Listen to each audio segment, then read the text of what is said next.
L'application de la proportionnalité porte sur les pourcentages. Alors les pourcentages, on va voir qu'en fait c'est juste une fraction. Ensuite on va apprendre à appliquer un pourcentage ou au contraire à calculer un pourcentage et surtout on va voir une petite astuce à la calculatrice.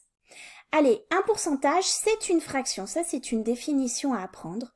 Un pourcentage c'est pas n'importe quelle fraction, c'est celle qui a 100 au dénominateur. Ben oui, parce que pourcentage, ça veut dire sur 100.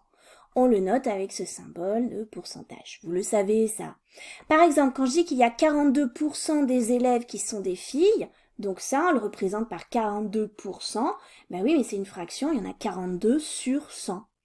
Donc 42 sur 100, ça exprime une proportion, exactement comme une fraction exprime une proportion. Vous voyez là, j'ai bien l'idée de proportion. Et en fait, ce qu'on est en train de dire, c'est que s'il y avait 100 élèves, eh bien, il y aurait 42 filles. Mais là, j'ai aucune idée du nombre d'élèves qu'il y a au total, pour le moment. En tout cas, ça donne une idée, ça donne la proportion des filles. Et ce qui est très très important, c'est de comprendre qu'un pourcentage en soi, ça ne veut rien dire. 42%, ça veut absolument rien dire. On parle toujours du pourcentage d'une quantité. Là, c'est 42% du nombre d'élèves de la classe. C'est 42% de quelque chose. Bon, d'ailleurs, c'est comme ça qu'on applique un pourcentage. Une fraction d'une quantité, en langage mathématique, on le traduit par la multiplication. Le 2, en langage mathématique, ça se traduit par une multiplication. Facile, mais il suffit de l'apprendre. C'est hyper utile, cette astuce. Par exemple, une classe de 50 élèves. 42% de ces élèves, encore une fois, je dis bien le 2, sont des filles. Eh bien, je vais utiliser cette petite astuce. 42% de 50 élèves, c'est 42% fois 50 élèves. Alors après, vous transformez ce pourcentage en fraction sur 100. C'est un calcul à faire avec des fractions. Vous savez que j'aime bien cette barre de fractions et puis on fait tout le calcul. Si vous le faites à la calculatrice, en tout cas, vous vérifierez bien que vous tombez sur 21. Donc, il y a 21 filles dans cette classe.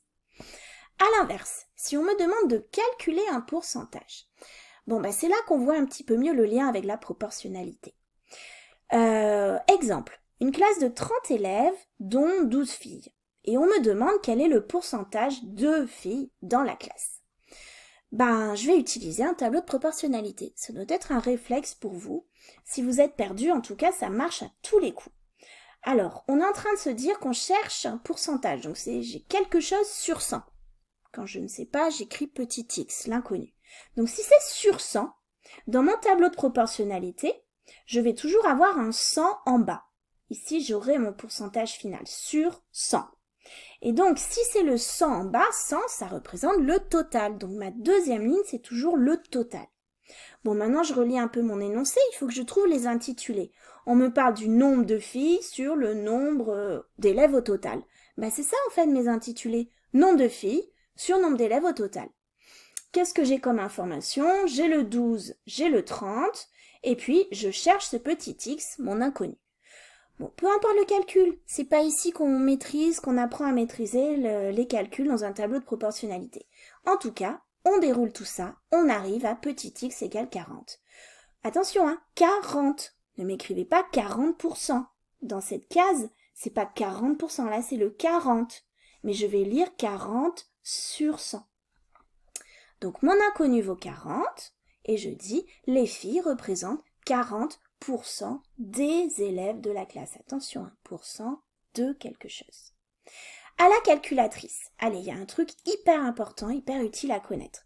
Par exemple, on me demande 12 trentièmes, 12 sur 30. Combien ça ferait si c'était sur 100? Regardez, je vais chercher ce petit symbole là, qui me permet de l'exprimer en pourcentage. 12 sur 30, c'est pareil que 40%. Si j'avais pas utilisé la fraction, mais si j'avais dit 12 divisé par 30, il me met en nombre décimal. Et là aussi, j'utilise la même touche et hop, on peut vérifier que 0,4 c'est 40%. Ça, c'est quand même hyper utile si on n'est pas sûr de nos calculs.